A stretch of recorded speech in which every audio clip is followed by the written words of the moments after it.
आपण पाहत आहात कराड टुडे न्यूज।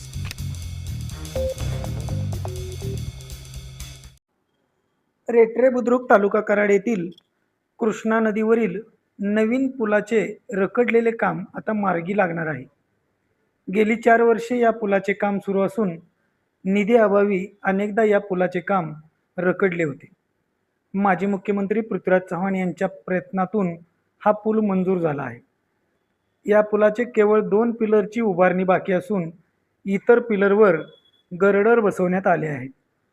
सध्या या पुलाच्या दोन्ही बाजूचे काम बाकी असून त्यासाठी लागणारा निधी उपलब्ध करून या पुलाचे काम लवकर पूर्ण करण्याबाबत आमदार डॉक्टर अतुलबाबा भोसले यांनी प्रयत्न करणार असल्याचे नुकतेच स्पष्ट केले आहे।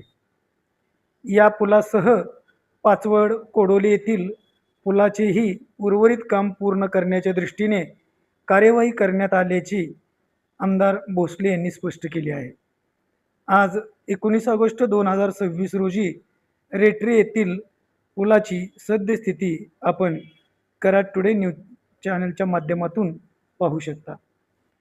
सध्या वाटार ते रेठरे बुद्रुक रस्त्याचे रुंदीकरणही सुरू आहे।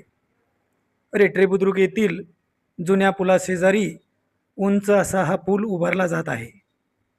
या उंच पुलामुळे सर्व प्रकारची वाहतूक सुलभ होणार आहे।